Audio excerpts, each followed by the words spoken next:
السلام علیکم، welcome back to داستان ڈر۔ کیسے ہیں آپ سب لوگ؟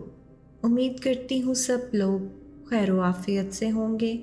اللہ پاک آپ سب کو ایسے ہی خوش اور آباد رکھیں، اور اللہ ہم سب کی جھولیاں خوشیوں اور رحمتوں سے بھری ہوئی رکھیں، آمین ثم آمین۔ میں دیکھ رہی تھی کہ لاسٹ کچھ ویڈیوز پہ ہمارے ویوز ماشاءاللہ بہت اچھے جا رہے ہیں، لیکن میری آپ سب سے ہمبل ریکویسٹ ہے، جو ویڈیوز کو سنتے ہیں وہ ویڈیو کو لائک، کمنٹ اور شیئر لازمی کر دیا کریں، تاکہ مجھے پتہ چل سکے کہ کون کون میری مزید ویڈیوز بھی دیکھنا چاہے گا۔ آپ سب کی محبتوں کا بہت بہت شکریہ۔ تو چلیے آج کی کہانی کی طرف چلتے ہیں۔ کہانی کا آغاز کرتے ہیں۔ اسلام آباد سے عائشہ کہتی ہیں کہ آج سے 5 سال پہلے کی بات ہے، ہم نے ایک اپارٹمنٹ ایئرپورٹ کے قریب خریدا، جو کہ بہت ہی خوبصورت، روشن اور کشادہ بنا ہوا تھا، اور ہم نے اپنے سسرال سے اس گھر میں شفٹ ہونا تھا۔ اس اپارٹمنٹ میں کچھ رینوویشن مجھے اپنی مرضی سے کروانی تھی۔ اسی سلسلے میں میرے تقریباً ڈیلی وہاں کے چکر لگتے تھے۔ میں یہاں یہ بتاتی چلوں کہ یہ اپارٹمنٹ نیا آباد ہوا تھا، اس لیے وہاں بہت کم لوگ آباد تھے۔ یہ بلڈنگ آبادی سے کافی دور تھی اور زیادہ فلیٹس بند تھے، اس لیے ارد گرد جھاڑیاں ہی جھاڑیاں تھیں۔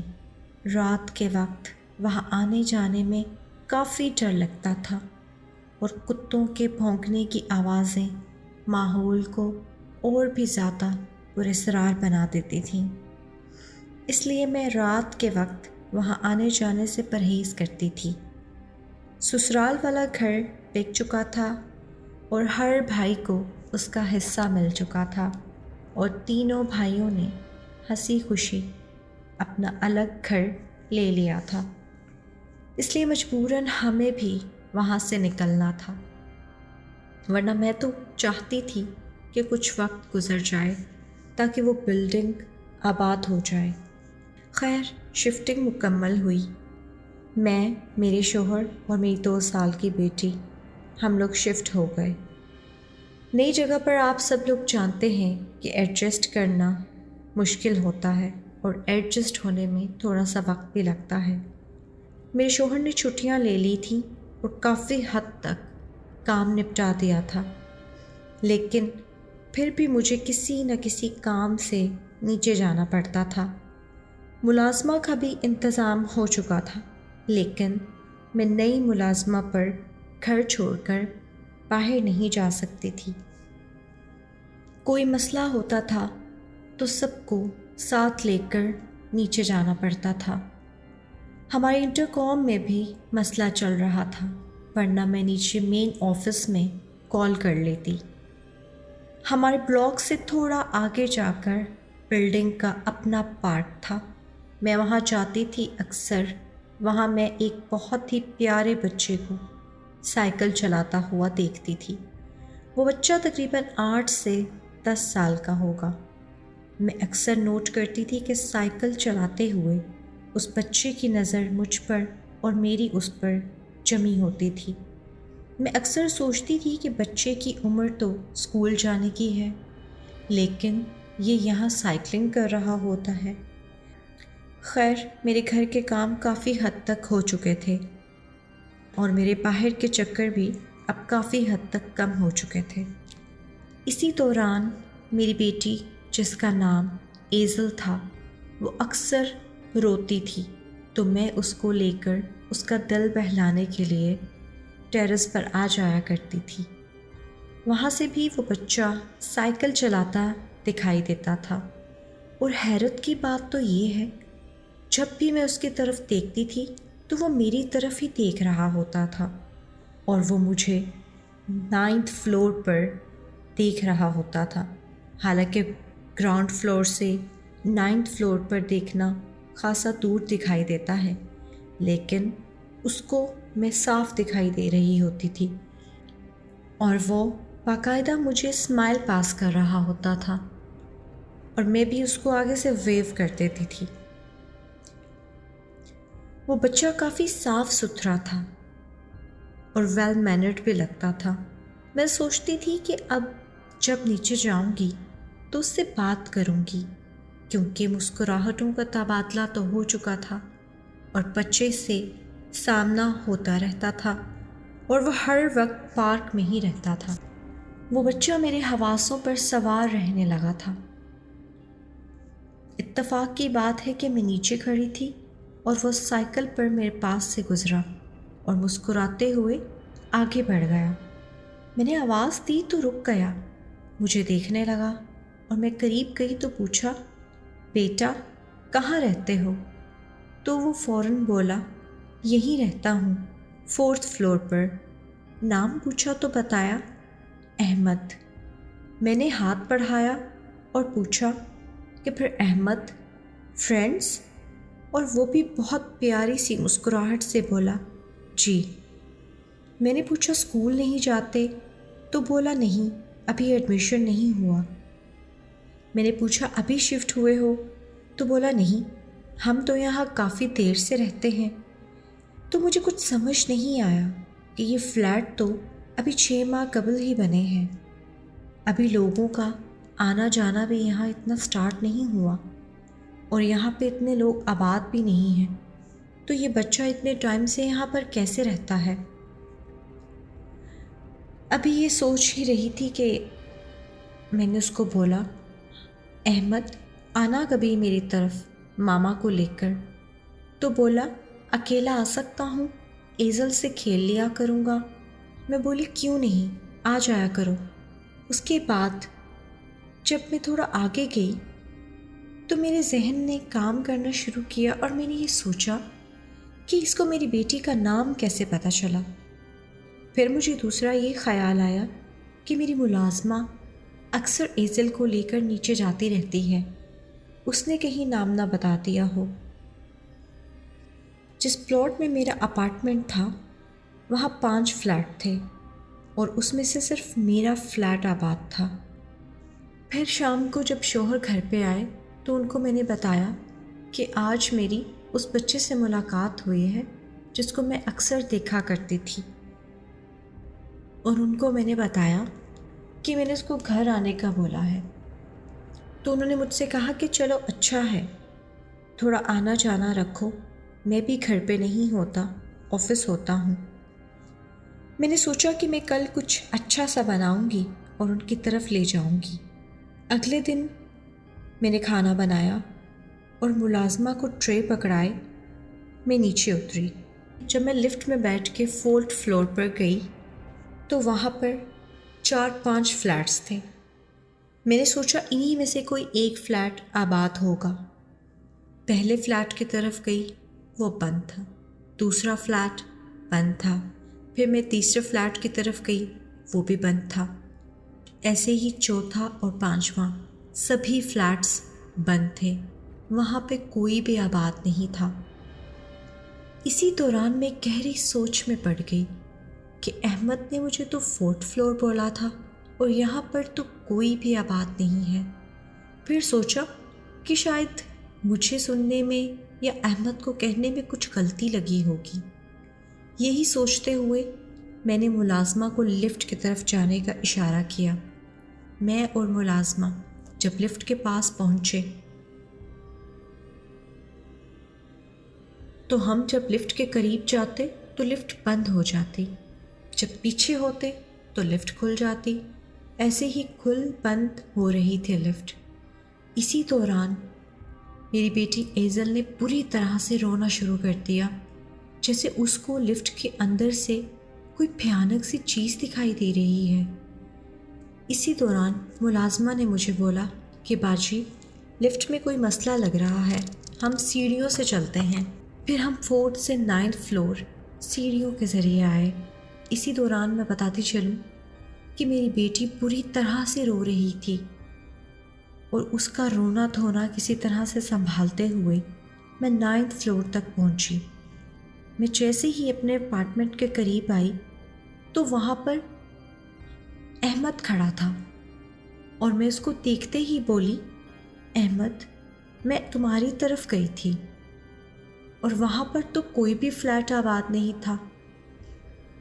احمد نے میری کسی بات کا کوئی جواب نہیں دیا اور میری بات کو اگنور کرتے ہوئے وہ بولا کہ میں ایزل سے کھیلنے آیا ہوں، اور ایزل جو کہ برے طریقے سے رو رہی تھی احمد کو دیکھتے ہی تالیاں بجانے لگی اور اس قدر خوش کہ میں اس کو دیکھ کے حیران رہ گئی کہ یہ بچی جو 4 سے 9 فلور تک اس بری طرح سے رو رہی تھی اب بالکل خوش ہے۔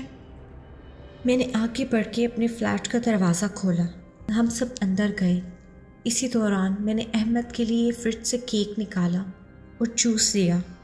احمد نے کچھ بھی نہیں کھایا پیا۔ احمد اور ایزل بہت دیر تک کھیلتے رہے۔ اس کے بعد عصر کی نماز سے پہلے احمد چلا گیا۔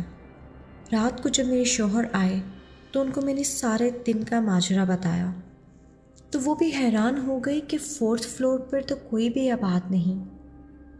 تو میں بھی اس بات پہ حیران اور پریشان تھی۔ انہوں نے مجھے کہا کہ تم کل احمد سے دوبارہ پوچھنا، شاید اس کو تمہیں بتانے میں کوئی غلطی لگی ہو۔ اس کے بعد میں آپ کو بتا نہیں سکتی کہ اس رات اب تو مجھے ٹھیک سے یاد بھی نہیں کہ میری اور میرے شوہر کی اتنے بری طریقے سے لڑائی ہوئی کہ میں بتا نہیں سکتی۔ اتنی بدتمیزی ہم نے ایک دوسرے کے ساتھ کی جو ہم نے پہلے کبھی بھی نہیں کی، اور ہم دونوں بہت ہی زیادہ پرسکون طبیعت کے مالک تھے، لیکن اس رات نہ جانے ایسا کیا ہوا کہ ہم دونوں برے طریقے سے ایک دوسرے پہ چیخ رہے تھے۔ اسی غصے کے عالم میں میرے شوہر کمرے سے باہر چلے گئے،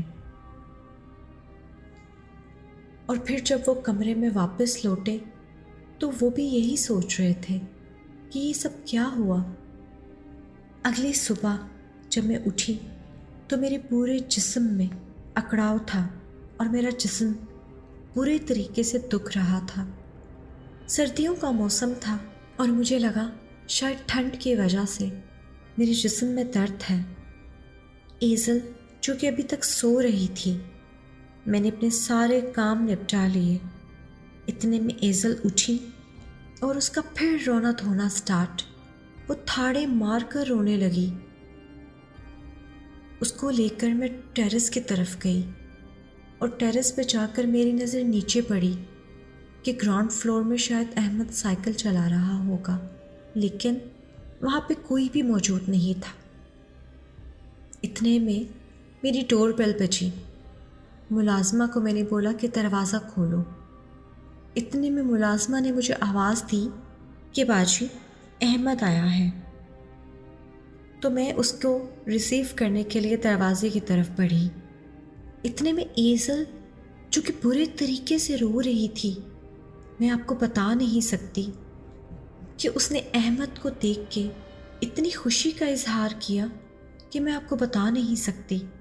تالیاں بجانے لگی اور اتنی خوش کہ میں پریشان، اور احمد نے بھی ہاتھ آگے بڑھا کر اس کو میرے سے لے لیا، اور اس کے بعد وہ دونوں کھیل کود میں مصروف ہو گئے۔ میں آپ کو یہاں یہ بھی بتاتی چلوں کہ اگلے دن جب احمد خلاف معمول دوبارہ میرے گھر آیا تو اس کے ہاتھ میں ایک بڑی سی ٹرے تھی۔ اس ٹرے میں ڈھیر سارا کھانا تھا، اور جب میری ملازمہ نے مجھے کچن میں بلایا کہ باجی ٹرے دیکھ لیں، تو میں ٹرے دیکھ کے پریشان ہو گئی کہ اتنا چھوٹا بچہ اتنی وزنی ٹرے کیسے اٹھا سکتا ہے۔ ٹرے کے اندر چاول، گوشت اور طرح طرح کی مٹھائیاں تھیں۔ میں آپ کو بتا نہیں سکتی کہ میرا کچن اس وقت بہت ساری خوشبوؤں سے مہک رہا تھا، لیکن میرے اندر کچھ عجیب سے وسوسے بھی آ رہے تھے کہ اتنا چھوٹا سا بچہ اتنی وزنی ٹرے کیسے اٹھا سکتا ہے، اور وہ بھی نیچے والے فلور سے اٹھا کر اوپر لے کر آیا ہے۔ جب میں کچن سے باہر نکلی تو میں نے احمد سے پوچھا، احمد بیٹا، آپ نے اتنی وزنی ٹرے کیسی اٹھائی؟ تو اس نے میری بات کو اگنور کرتے ہوئے بولا، باجی ایزل، اور وہ پھر ایزل کے ساتھ کھیلنے میں مصروف ہو گیا۔ ایزل جنونی ہوتی جا رہی تھی احمد کے لیے، اس کو احمد کی عادت ہونے لگی تھی۔ اس کی موجودگی میں وہ اس قدر خوش رہتی تھی، اور اس کے جاتے ہی بس رونا دھونا سٹارٹ۔ آنسوؤں سے روتی تھی وہ۔ اس کو اس دوران نہ تو دودھ پینے کی ہوش رہتی تھی اور نہ تو ڈائپر چینج کروانے کی۔ اچھا، میں یہاں ایک اور بات بتاتی چلوں کہ میں اور میرے شوہر نماز کی بہت پابندی کرتے تھے، اور ہم لوگ قرآن پاک کی تلاوت بھی ڈیلی کیا کرتے تھے، چاہے ایک دو صورتیں ہی کیوں نہ ہوں، لیکن ہم لوگ ڈیلی پڑھتے تھے۔ اور میں صفائی اور پاکیزگی کا بھی بہت زیادہ خیال رکھتی تھی۔ میری بیٹی چونکہ چھوٹی تھی، لیکن پھر بھی میں اس کے ڈائپرز اپارٹمنٹ سے باہر، میرے ڈرائنگ روم میں ہمیشہ 2 جائے نمازیں بچھی رہتی تھیں، جو کہ ایک میری اور ایک میرے شوہر کی تھی۔ ایک دن جب احمد گھر پہ آیا تو میں نے اس کو بولا کہ احمد بیٹا، آج میں آپ کے ساتھ آپ کے گھر چلوں گی۔ تو اس نے بولا، آنٹی آج تو گھر پہ کوئی بھی نہیں ہے، پھر کس دن چلیے گا؟ میں جب بھی اس کو اس کے گھر جانے کا کہتی تھی، وہ مجھے کسی نہ کسی بہانے سے ٹال دیتا تھا۔ اور میں بھی، یقین کریں کہ جب وہ گھر پہ ہوتا تھا تو میں کسی بھی بات کا ذکر نہیں کر پاتی تھی اس کے ساتھ کہ مجھے تمہارے گھر جانا ہے یا مجھے اپنے ساتھ لے کے چلو۔ اور جب وہ چلا جاتا تھا تو مجھے یہ سب خیال آتے تھے کہ مجھے اس کے گھر جانا ہے۔ میں جب نماز پڑھ رہی ہوتی تھی تو وہ مجھے بہت غور سے دیکھتا تھا اور مجھے کہا کرتا تھا کہ آنٹی ڈرائنگ روم کی لائٹ آن رکھا کریں۔ مجھے اس بچے کا یہ سب کہنا اور میری نماز پہ غور کرنا بہت تجسس میں لے کر آتا تھا کہ اتنا چھوٹا بچہ اتنی بڑوں والی باتیں کیسے کر سکتا ہے۔ اور یہاں میں ایک اور بات بتاتی چلوں کہ جب میں ڈرائنگ روم میں نماز پڑھنے کے لیے جاتی تھی تو مجھے اپنے جائے نماز میں کچھ تبدیلی محسوس ہوتی تھی۔ کبھی مجھے لگتا تھا کہ میری جائے نماز کی جگہ کچھ چینج ہوئی ہوئی ہے، اور کبھی مجھے لگتا تھا کہ میرے ساتھ میرے دوسرے جائے نماز پر کوئی نماز پڑھ رہا ہے، اور کبھی مجھے لگتا تھا کہ جیسے ابھی ابھی کوئی نماز پڑھ کے چلا گیا ہے۔ ایک دن ایسا ہوا کہ میرے شوہر کی ایک فائل جو کہ میں اپنی کبرڈ میں رکھتی تھی وہ کہیں گم گئی۔ میں نے بہت زیادہ وہ فائل تلاش کی، لیکن مجھے وہ فائل کہیں نہیں ملی۔ میں بہت زیادہ پریشان تھی کہ اتنے میں احمد آیا اور اس نے مجھ سے پوچھا، آنٹی کیا ہوا ہے؟ میں نے کہا، احمد میرے شوہر کی ایک فائل گم گئی ہے اور مجھے مل نہیں رہی۔ اتنے میں نے دوبارہ وہ فائل کبرڈ میں دیکھنا سٹارٹ کر دی تو مجھے محسوس ہوا کہ جیسے میرے پیچھے کوئی کھڑا ہوا ہے۔ میں نے دیکھا تو احمد تھا، اور اس کے ہاتھ میں وہی فائل تھی جس کو میں ڈھونڈ رہی تھی۔ احمد نے مجھے کہا، آنٹی یہ فائل ہے؟ تو میں نے کہا، ہاں احمد، لیکن یہ فائل آپ کو کہاں سے ملی؟ تو اس نے کہا، آنٹی ایزل رو رہی ہے، میں اس کو دیکھ کر آتا ہوں۔ اس نے میری بات کو اگنور کر دیا، لیکن میں بہت زیادہ پریشان ہو گئی کہ یہ احمد کو فائل کہاں سے ملی۔ میں باہر کچن میں اپنی ملازمہ کے پاس گئی کہ احمد کمرے میں گیا تھا۔ اس نے کہا، نہیں باجی، احمد تو ایزل کے ساتھ کافی دیر سے کھیل رہا ہے، وہ تو یہاں سے کہیں بھی نہیں گیا۔ اس بات نے مجھے اور زیادہ تجسس میں ڈال دیا کہ یہ سب کیا ہے۔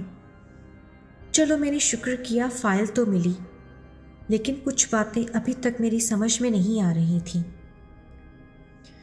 مجھے بھی احمد کی عادت ہونے لگی تھی۔ احمد ہوتا تھا تو میں اپنے گھر کے بہت زیادہ کام نپٹا لیا کرتی تھی، کیونکہ ایزل اس کے ساتھ بہت خوش رہتی تھی۔ اس کے جانے کے بعد تو ایزل بہت زیادہ تنگ کرنے لگی تھی۔ اس کے کچھ دن بعد میری امی گھر پہ آئیں، اور امی بھی احمد کو مل کر بہت خوش ہوئیں۔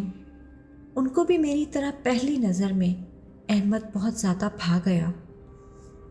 وہ مجھے کہنے لگی کہ بیٹا یہ بچہ دوسرے بچوں کی طرح نہیں ہے، مجھے دوسرے بچوں سے کچھ الگ لگا۔ میں نے ان کو کہا امی آپ ٹھیک کہہ رہی ہیں، مجھے بھی یہ بچہ بہت الگ لگتا ہے۔ اور میں یہاں آپ کو یہ بتاتی چلوں کہ اس دوران جب وہ بچہ میرے گھر پر آتا تھا تو میرے گھر میں اتنی برکت کہ میں آپ کو بتا نہیں سکتی۔ میرے شوہر کا اپنا بزنس تھا اور ان کو بھی ایسے ایسے کانٹریکٹس ملے کہ وہ بہت خوش تھے، اور میرے گھر میں ہر چیز میں بہت زیادہ برکت تھی۔ ایک دن ایسا ہوا کہ ایزل کا ڈائپر چینج کرنے والا تھا۔ میں نے اپنی ملازمہ کو بولا کہ ایزل کا ڈائپر چینج کر دو اور اس کے کپڑے ساتھ ہی دھو کر پھیلا دو۔ اتنے میں میری ملازمہ ایزل کو لے کر اس کا ڈائپر چینج کرنے لگی۔ اس نے اس کا ڈائپر جیسے ہی چینج کیا باہر ڈور بیل بجی۔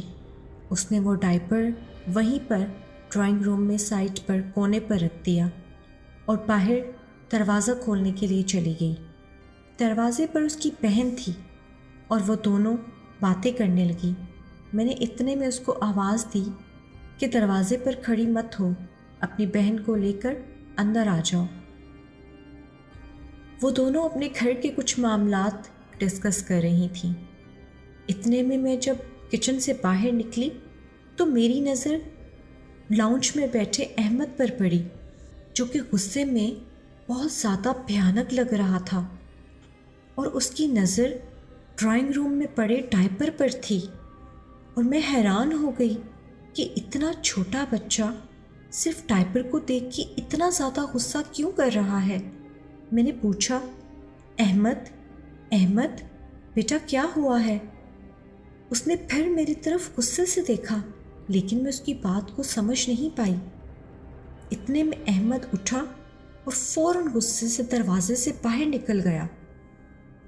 میں وقت ضائع کیے بغیر اس کے پیچھے بھاگی، لیکن وہ ایک سیکنڈ میں غائب ہو گیا۔ وہ مجھے کہیں بھی دکھائی نہیں دیا۔ دروازے سے باہر نکل کر لفٹ کی طرف جاتے ہوئے کچھ ٹائم لگتا ہے، اور پھر لفٹ کو کال کرنے میں بھی کچھ ٹائم تو لگتا ہے، لیکن احمد مجھے کہیں بھی دکھائی نہیں دیا۔ میں نے اپنی ملازمہ سے بھی پوچھا، لیکن اس نے کہا کہ باجی مجھے احمد کہیں بھی دکھائی نہیں دیا۔ اس دوران میں آپ کو یہ بتاتی چلوں کہ لاؤنج میں پڑا ٹی وی خود بخود آن ہو گیا، ایزل کی ٹرین خود بخود چلنے لگی، اور یہ دونوں چیزیں ایسی تھیں جو کہ صرف ریموٹ سے چلتی تھی، اور میرے رونگٹے کھڑے ہو گئے یہ سب کچھ دیکھ کر کہ یہ سب کیا ہو رہا ہے۔ اس دن میں آپ کو بتا نہیں سکتی کہ ہمارے ساتھ کیا کیا نہیں ہوا۔ میرے شوہر کا ایکسیڈنٹ ہوا، اور اسی دوران کسی نے ان کا والٹ، موبائل سب کچھ نکال لیا۔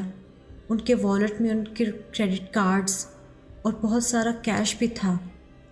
پھر یہاں گھر پر کچن میں رکھی ہانڈی جل گئی۔ میری ملازمہ کا سبزی کاٹتے ہوئے اتنا زیادہ ہاتھ کٹ گیا کہ اس کو سٹچز لگے۔ پھر میں نے اپنی امی کو گھر پر بلا لیا، کیونکہ ایزل میرے سے بالکل سنبھالی نہیں جا رہی تھی۔ وہ اتنی بری طرح رو رہی تھی کہ میں ڈر گئی تھی، اور میرا دماغ بالکل شل ہو چکا تھا کہ یہ سب کچھ کیا ہو رہا ہے، اور میں اتنا زیادہ رو رہی تھی کہ مجھے کچھ بھی سمجھ نہیں آ رہی تھی کہ میرے ساتھ کیا ہو رہا ہے۔ اور اس دن کے بعد احمد کا کہیں بھی کوئی نام و نشان نہیں ملا۔ میں اور میرے شوہر کچھ دن بعد بیٹھے یہ سب کچھ ڈسکس کر رہے تھے کہ ہمارے ساتھ یہ سب کیا ہوا ہے، احمد کون تھا اور کہاں سے آیا تھا، اور میری بیٹی کے ساتھ اتنا زیادہ اٹیچ کیسے ہو گیا تھا۔ میرے شوہر نے میرے سے پوچھا کہ تم نے کبھی احمد کی پکچر لی تھی، تو پھر مجھے یاد آیا کہ ایزل اور احمد جب کھیلا کرتے تھے تو میں ان کی بہت زیادہ پکچرز بنایا کرتی تھی۔ میں فوراً گئی اور اپنا فون لے کر آئی، لیکن میں آپ کو بتا نہیں سکتی کہ میرے فون میں احمد کی ایک بھی پکچر نہیں تھی۔ میں نے جتنی بھی پکچرز کلک کی تھی اس میں صرف ایزل کی پکچرز تھی اور احمد کہیں بھی موجود نہیں تھا۔ یہ دیکھ کر میرے رونگٹے کھڑے ہو گئے اور میرے شوہر نیچے مین آفس میں گئے۔ انہوں نے احمد نام کے لڑکے کے بارے میں پوچھا، لیکن کسی کو کچھ بھی معلوم نہیں تھا۔ ہم نے سارے سی سی ٹی وی کیمراز دیکھے، لیکن احمد کسی بھی سی سی ٹی وی کیمرہ میں نہیں تھا۔ اس دن کے بعد میری بیٹی بہت بیمار رہنے لگی اور وہ بہت زیادہ کمزور بھی ہو گئی۔ پھر کچھ دن بعد کسی نے ہمیں بتایا کہ وہ بچہ عام بچہ نہیں تھا، وہ ایک جن تھا جس کو میری بیٹی سے اور میرے گھر سے ایک لگاؤ ہو گیا تھا۔ اس کو میرے گھر کی پاکیزگی اور صفائی بہت زیادہ پسند تھی، جس کی وجہ سے وہ میرے گھر آیا کرتا تھا۔ لیکن جب اس نے میرے گھر میں ڈائپر پڑا دیکھا تو وہ بہت زیادہ غصے میں آ گیا، اور وہ اس دن کے بعد ایسا گیا کہ دوبارہ کبھی بھی لوٹ کر واپس نہیں آیا۔ تو کیسی لگی آپ کو آج کی میری یہ کہانی؟ مجھے کمنٹ سیکشن میں ضرور بتائیے گا۔ شکریہ۔ اللہ حافظ۔